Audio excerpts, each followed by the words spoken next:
저는 오늘 제 어머니를 죽인 자들을 젓갈로 만들기로 결심했습니다.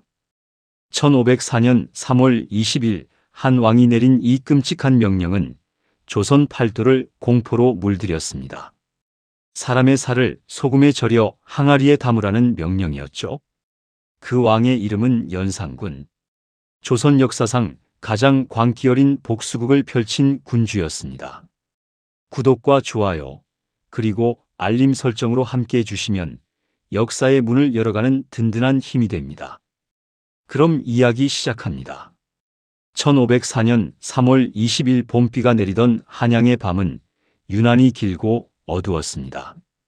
시장 사람들은 해가 지기도 전에 문을 일찍 닫았고 관가의 등불만이 흙비에 번지며 흔들리고 있었어요. 종로 아래 주막에서는 사람들이 모여 웅성거렸으나 그 목소리는 평소보다 훨씬 낮았습니다. 그날 밤 한양 전역에는 차마 입에 담기조차 어려운 소문이 퍼져나가고 있었죠. 궁궐 안 깊숙한 곳 후원의 저장고에 사람의 살을 소금에 절여 담은 항아리가 있다는 겁니다. 바다에서 잡아 올린 고기가 아니라 사람의 몸뚱이를 젓갈로 만들었다는 이야기였어요. 한 백성이 떨리는 목소리로 옆 사람에게 물었으나 노인은 황급히 그의 입을 막았습니다. 사람들은 고개를 숙인 채 침묵했죠. 두려움이 공기를 짓눌렀습니다. 그 이름은 연산군이었어요. 조선의 10번째 왕이자 한양 백성들이 가장 두려워하는 이름이었습니다. 밤길에서도 그 이름을 함부로 부르면 안 된다는 소문이 돌 정도였죠. 바로 그 시각 경복궁 깊은 처소에서 연산군은 홀로 앉아 있었어요. 침전의 등잔불이 희미하게 흔들렸고 왕의 손가락은 미세하게 떨리고 있었습니다. 손에 든 술잔은 이미 비어 있었으나 그는 계속해서 술을 따르고 또 마셨어요. 창밖을 바라보는 그의 눈빛에는 증오와 슬픔이 뒤섞여 있었습니다. 한 나라를 다스리는 군주의 얼굴 뒤에 숨겨진 것은 어머니를 잃은 아들의 울음이었죠. 그 울음은 오래전 한 여인이 폐비로 쫓겨나던 그날부터 시작된 것이었습니다. 왕좌에 앉은 자는 분명 왕이었어요. 하지만 그 안에 있던 건 복수에 미쳐가는 한 인간일 뿐이었습니다. 후원 저장고에 담긴 항아리 안의 것은 단순한 시신이 아니었죠. 그것은 왕이 평생을 품어온 증오와 절규의 결정체였어요. 어머니를 죽음으로 내몬 자들에게 내리는 이승에서 가장 잔혹한 형벌이었던 겁니다. 궁 밖의 백성들은 알지 못했습니다. 이 광기 어린 복수극이 언제부터 어디서부터 시작되었는지를요. 그 시작은 한 여인의 사랑과 질투에서 비롯되었어요. 1476년 11월 7일 성종의 궁궐 안은 축제 분위기로 가득 찼습니다. 왕비 윤씨가 적장자를 순산한 날이었어요.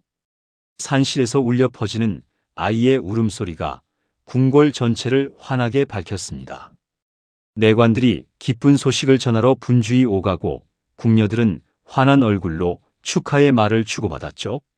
성종은 기쁨에 차서 산실로 달려갔어요. 윤씨는 땀에 젖은 얼굴로 미소를 지으며 아들을 안고 있었습니다. 성종은 조심스럽게 아들을 품에 안았어요. 작고 붉은 얼굴의 아기는 눈을 감고 있었습니다. 신하들이 전각 밖에 일제히 엎드려 절을 올렸고 궁궐에는 잔치가 열렸습니다. 한양 거리에는 술과 떡이 나눠졌어요. 백성들도 기뻐했습니다. 그날의 환호와 축복은 모두 진심이었죠. 적장자의 탄생은 곧 나라의 안정을 의미했으니까요. 어린 왕자는 금빛 요람에 누워 평화롭게 잠들어 있었습니다. 그때까지만 해도 그 아이는 조선의 희망 그 자체였어요. 하지만 인간의 사랑이라는 감정은 늘 균열을 품고 있는 법입니다. 왕비 윤씨는 총명하고 아름다웠으나 질투심이 유난히 강한 성품을 지녔어요. 궁궐에는 후궁들이 많았고 성종은 때로 다른 처소를 찾았습니다. 그럴 때마다 윤씨는 침전에 홀로 앉아 창밖을 바라보며 눈물을 삼켰죠. 궁녀가 조심스럽게 다가와 수라를 권했으나 윤 씨는 고개를 저었습니다. 윤 씨의 얼굴에는 그늘이 드리워져 있었어요. 밤이 깊어질수록 그 그늘은 더욱 짙어졌습니다. 세월이 흐르면서 윤 씨의 질투는 점점 더 깊어졌어요. 특히 후궁엄 씨가 왕의 총애를 받기 시작하면서부터였죠. 1479년 음력 6월 15일은 윤 씨의 생신날이었습니다. 궁녀들이 축하 잔치를 준비했고 신하들도 축하 선물을 바쳤어요. 윤 씨는 침전에서 성종을 기다렸습니다. 생신날만큼은 왕이 자신의 처소에 머물러 주기를 간절히 바랐죠. 하지만 해가 지고 밤이 깊어져도 왕은 오지 않았어요. 궁녀가 조심스럽게 전했습니다. 전하께서 엄숙이의 처소로 거동하셨다는 소식이었죠. 윤 씨의 얼굴이 창백하게 변했습니다. 손이 부들부들 떨렸어요. 분노와 슬픔이 뒤섞인 감정이 가슴속에서 끌어올랐습니다. 윤 씨는 자리에서 일어나 치맛자락을 휘날리며 밖으로 나갔어요. 궁녀들이 황급히 뒤따랐으나 윤 씨는 멈추지 않았습니다. 그녀는 곧장 엄숙이의 처소로 향했어요. 달빛 아래 그녀의 그림자는 길게 늘어져 있었습니다. 처소 앞에 도착한 윤 씨는 문을 박차고 열었어요. 안에서는 성종과 엄씨가 술상을 마주하고 있었습니다. 둘 다 깜짝 놀라 돌아봤죠. 윤 씨는 떨리는 목소리로 외쳤습니다. 오늘이 어느 날인지 아느냐고, 자신의 생신날이라고 말이에요. 성종의 얼굴이 굳어졌습니다. 중전에게 진정하라 말했으나 감정이 폭발한 윤 씨는 앞으로 다가갔어요. 그리고 손톱으로 왕의 얼굴을 핥히고 말았습니다. 성종의 얼굴에 붉은 핏줄이 그어졌습니다. 피가 볼을 타고 흘러내렸죠. 그 순간 모든 것이 멈춘 듯 했어요. 왕의 얼굴에 상처를 낸다는 것은 영모에 버금가는 대역죄였습니다. 조선의 법도상 절대 용서받을 수 없는 일이었죠. 성종의 눈빛이 차갑게 식었어요. 다음 날 새벽 교지가 내려졌습니다. 중전 윤 씨를 패한다는 명이었죠. 궁궐이 발칵 뒤집혔어요. 궁녀들은 울먹였으나 감히 소리내어 울지는 못했습니다. 패비 윤 씨는 덕수궁 별궁으로 쫓겨났어요. 궁궐을 떠나는 그날 어린 연산군이 어머니의 치마폭을 붙잡고 울었다고 합니다. 윤 씨는 눈물을 흘리며 아들을 꼭 껴안았어요. 아들에게 자신을 잊지 말라고, 자신처럼 되지 말라고 속삭였습니다. 그날의 이별은 영원한 이별이 될 줄 아무도 몰랐죠. 1482년 음력 8월 16일 윤 씨에게 사약이 내려졌습니다. 인수대비와 신하들의 끊임없는 압박 때문이었어요. 패비를 살려두면 화근이 될 것이라는 우려가 컸습니다. 성종은 오랫동안 고민했으나 결국 고개를 끄덕였죠. 사약을 내리라는 명이 떨어졌습니다. 사약을 든 내관이 덕수궁으로 향했어요. 윤 씨는 사약을 받아들며 하늘을 바라봤다고 합니다. 아들이 무탈하게 자라기를 기도하며 사약잔을 입에 댔죠. 그날 밤 어린 연산군은 궁궐뜰에서 혼자 울고 있었어요. 아무도 그 아이에게 진실을 말해주지 않았습니다. 그 상처는 그날부터 깊게 뿌리내렸죠. 세월이 흘렀습니다.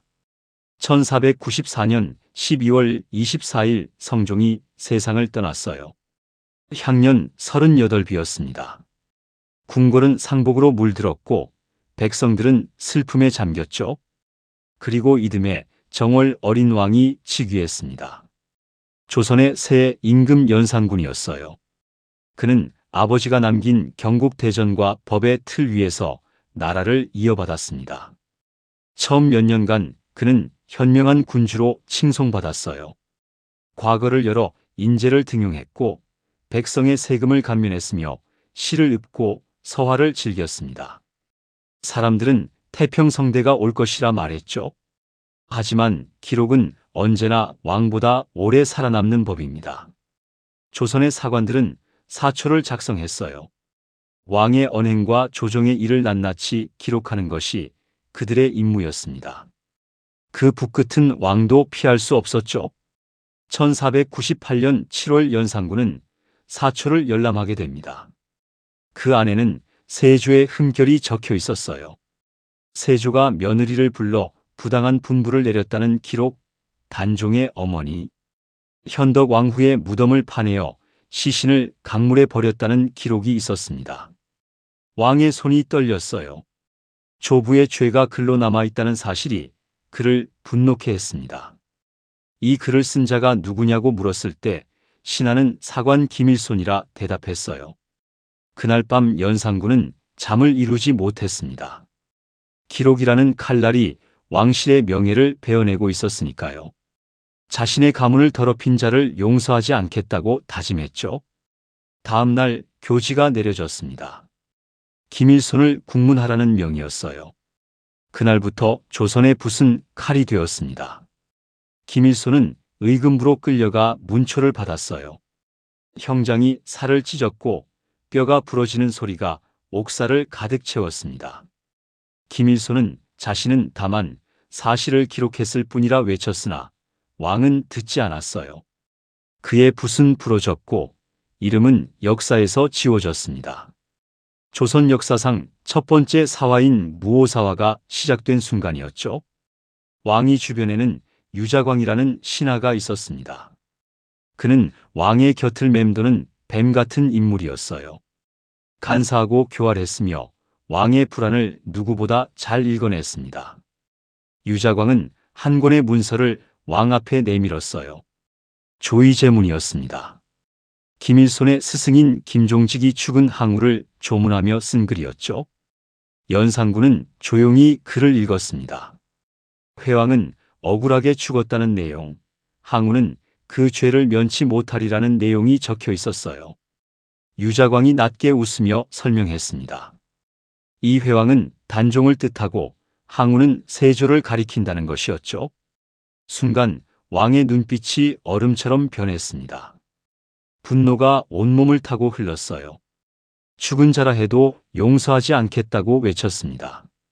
그날 충격적인 명이 내려졌어요. 이미 죽은 김종직의 무덤을 파헤치라는 명령이었습니다. 부관참시였습니다. 죽은 이의 관을 열어 시신을 끄집어내 다시 죽이는 형벌이었어요. 조선 예법에서는 상상조차 할 수 없는 일이었죠. 관리들이 경기도 밀양의 김종직 묘로 향했습니다. 삽이 흙을 파냈고 관이 끌어올려졌어요. 뚜껑이 열리자 시신이 드러났습니다.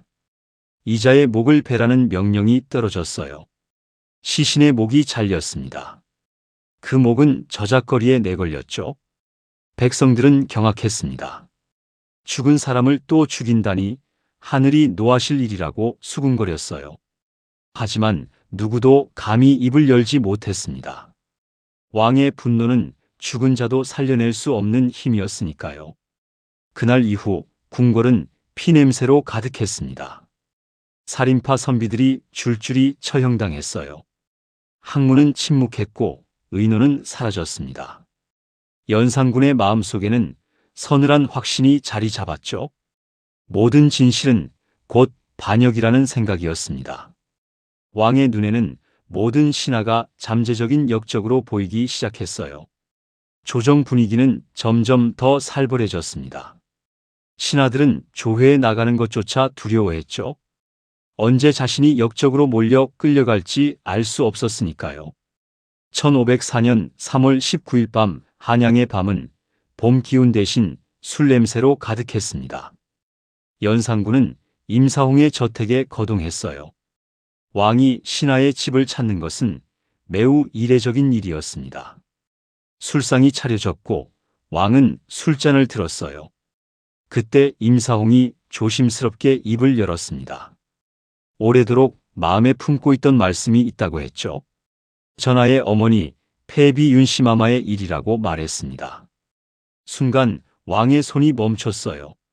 술잔이 공중에서 흔들렸습니다. 그게 무슨 말이냐고 물었죠. 임사홍은 깊이 절을 올리며 말했습니다. 폐비마마께서는 억울하게 돌아가셨다고 후궁 엄씨와 정씨가 모함을 꾸며 대비마마를 부추겨 사약을 내리게 했다고 말이에요. 술잔이 바닥에 떨어졌습니다. 삭이 깨지는 소리가 정막을 깼어요. 연산군은 천천히 일어섰습니다. 그의 눈빛은 이미 미친 사람의 것이었죠. 그게 사실이냐고 물었고 임사홍은 그러하다고 대답했습니다. 왕은 그 자리에서 곧장 궁궐로 달려갔어요.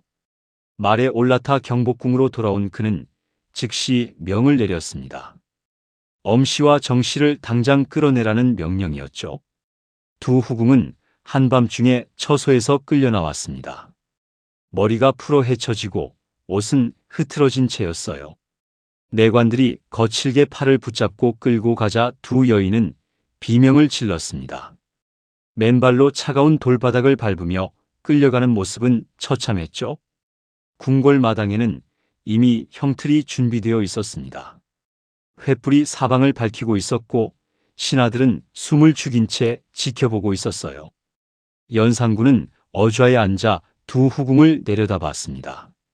그의 눈빛은 불처럼 타오르고 있었어요. 엄씨와 정씨는 땅바닥에 엎드려 살려달라 애원했습니다. 목소리는 떨렸고 눈물이 얼굴을 적셨죠. 억울하다고 외쳤으나 아무도 귀 기울이지 않았어요. 하지만 왕은 들은 척도 하지 않았습니다. 연산군은 천천히 일어나 형장 앞으로 걸어갔어요. 신하들이 황급히 말렸습니다. 전하께서 직접 하실 일이 아니라고 간언했죠. 하지만 그는 듣지 않았어요. 직접 형장을 손에 쥐었습니다. 무거운 형장이 왕의 손에서 흔들렸죠. 너희가 어머니를 죽였느냐고 외쳤습니다. 엄씨가 억울하다며 울부짖었어요. 정씨도 무릎을 꿇고 용서를 빌었습니다. 하지만 연산군의 귀에는 어머니의 울음소리만 들렸죠. 형장이 공중에서 휘둘러졌습니다. 첫 번째 타격이 엄씨의 등을 강타했어요. 둔탁한 소리와 함께 피가 튀었습니다. 비명이 밤하늘을 갈랐죠. 연산군은 손을 멈추지 않았어요. 두 번째, 세 번째, 네 번째 타격이 쉴 새 없이 이어졌습니다. 정씨도 같은 운명을 맞았어요. 그녀의 비명은 점점 약해졌습니다. 두 여인의 몸은 피로 범벅이 되었어요. 숨이 끊어지는 소리가 고요한 밤을 채웠습니다. 엄씨와 정씨는 끝끝내 그 자리에서 죽고 말았습니다. 연산군은 형장을 던지고 하늘을 올려다봤어요. 그의 손은 피로 물들어 있었습니다.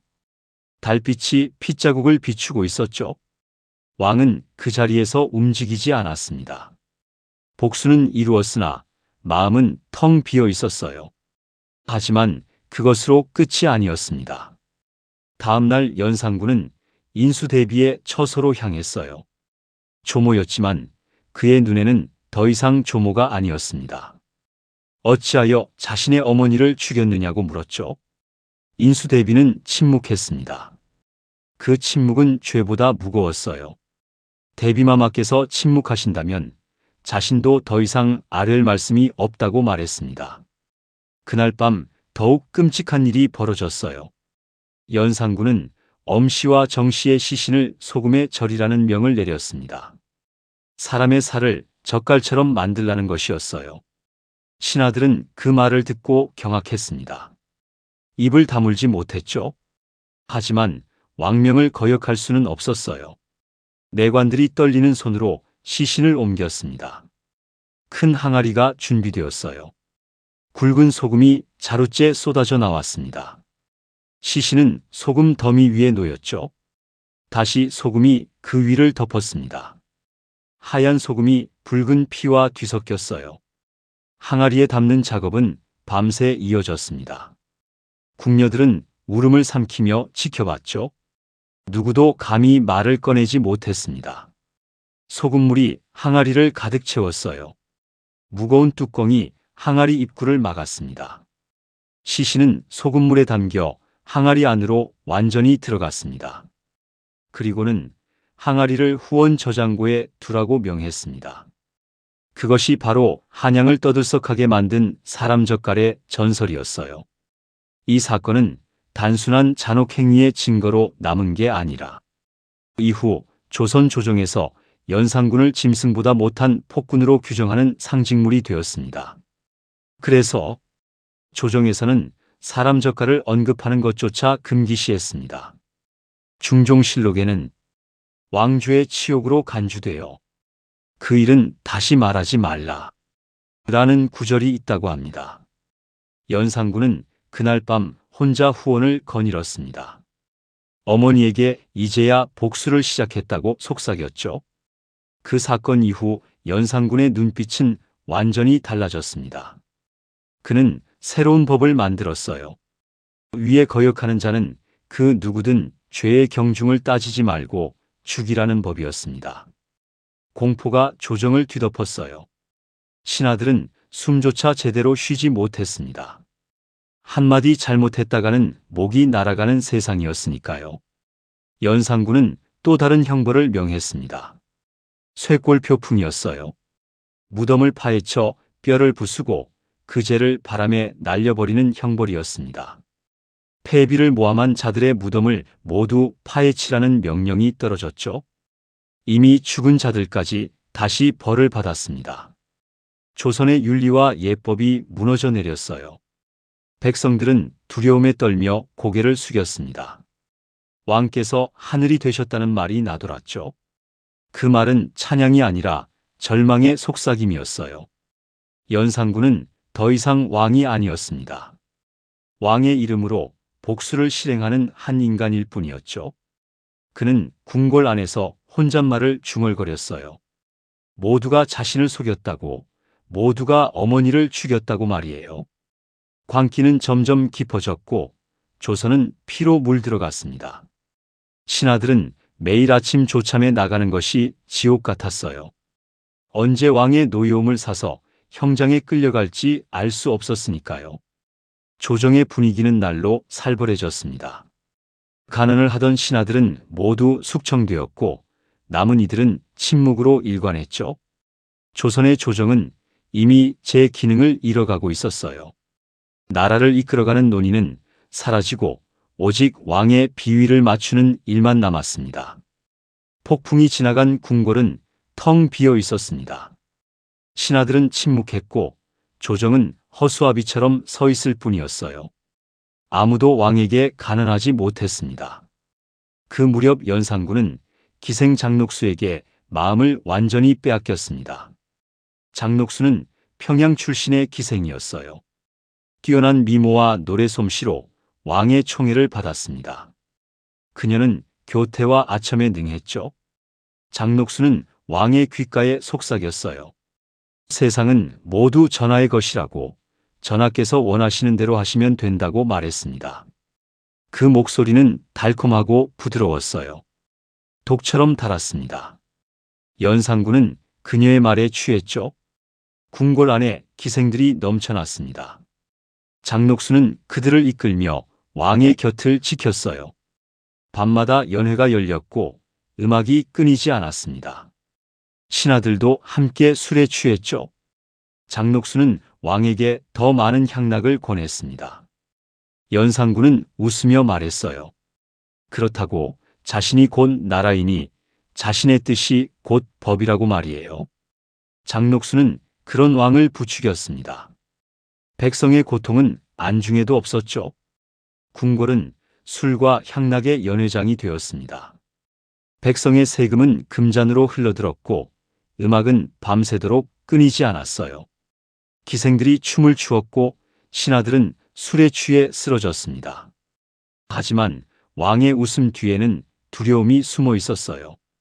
모든 신하가 반역자로 보였고 모든 그림자가 칼로 느껴졌습니다.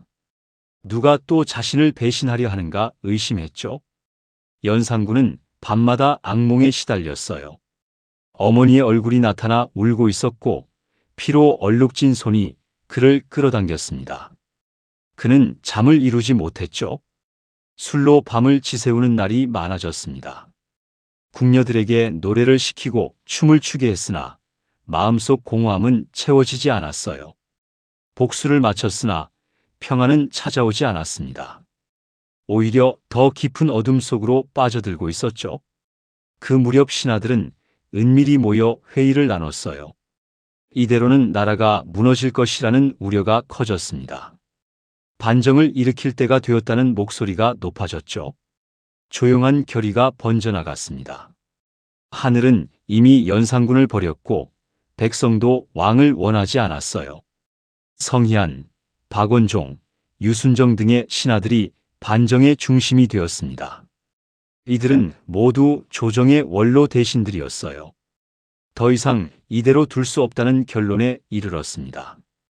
은밀한 모임이 시작되었죠. 처음 만남은 박원종의 집이었습니다. 밤이 깊어서야 셋이 모였어요. 아무도 모르게 말이죠. 박원종이 먼저 입을 열었습니다. 이대로 가면 나라가 망한다고, 백성이 도탄에 빠진다고 말했어요. 성희안도 고개를 끄덕였습니다. 유순정은 오랫동안 침묵하다 동의했죠. 셋은 그날 밤 반정을 결심했습니다. 이들은 신중하게 계획을 세웠어요. 먼저 동조자를 찾아야 했습니다. 믿을 만한 신하들을 하나씩 포섭했어요. 밤마다 다른 집을 찾아다녔습니다. 류순정의 집, 김수동의 집, 신윤무의 집을 오가며 밀담을 나눴죠. 한 달여 동안 20명이 넘는 신하들이 모였습니다. 모두가 목숨을 건 결단이었어요. 군사가 필요했습니다. 박원종은 병조판서였어요. 그는 은밀히 군사들과 접촉했습니다. 전국 공신들도 합류했죠. 이들은 군사 300여 명을 몰래 모았습니다. 무기도 준비했어요. 칼과 창이 은밀히 운반되었습니다. 갑옷도 마련했죠. 모든 준비는 철저한 비밀 속에 진행되었습니다. 날짜를 정해야 했습니다. 음력 9월 1일 새벽으로 결정했어요. 왕이 술에 취해 깊이 잠들어 있을 시간이었습니다. 성희안이 말했어요. 피를 최소화하자고, 궁궐만 장악하면 된다고 말이에요. 모두가 동의했습니다. 새로운 왕도 정해야 했습니다. 이들은 진성대군을 선택했어요. 그가 바로 훗날의 중종이었어요. 반정 전날 밤, 신하들은 각자의 집에서 긴장한 채 시간을 보냈습니다. 박원종은 잠을 이루지 못했어요. 실패하면 삼족이 멸문당할 일이었습니다. 하지만 물러설 수 없었죠. 조선을 살려야 했습니다. 1506년 9월 1일 새벽, 드디어 그날이 밝았습니다. 경복궁의 하늘은 희뿌옇게 밝아오고 있었어요. 성희안, 박원종, 유순정은 각자 군사를 이끌고 세 방향에서 궁궐로 접근했습니다. 갑옷 소리를 최소화하며 조용히 움직였죠. 새벽 공기는 차가웠고 긴장감이 감돌았습니다. 광화문 앞에 군사들이 집결했어요. 박원종이 손을 들어 신호를 보냈습니다. 국문을 지키던 내관들이 놀라 소리쳤죠. 하지만 이미 군사들이 사방을 둘러쌌습니다. 내관들은 당황했으나 대세는 기울었어요. 문을 열어라. 박원종의 외침이 새벽 공기를 가르며 울려 퍼졌습니다. 국문이 천천히 열렸어요. 군사들이 일제히 궁궐 안으로 밀고 들어갔습니다. 발소리가 궁궐 마당을 가득 채웠죠. 연산군은 침전에서 잠에서 깨어났습니다. 밖의 소란 소리에 놀라 일어났어요. 창밖을 바라봤습니다. 횃불을 든 군사들이 사방을 둘러싸고 있었죠. 무슨 소란이냐고 물었으나 대답은 없었습니다. 이미 군사들이 궁궐 전체를 장악하고 있었어요. 전하, 밖으로 나오시옵소서. 박원종의 목소리가 문 밖에서 들려왔습니다. 연산군은 천천히 옷을 여미고 밖으로 나왔어요.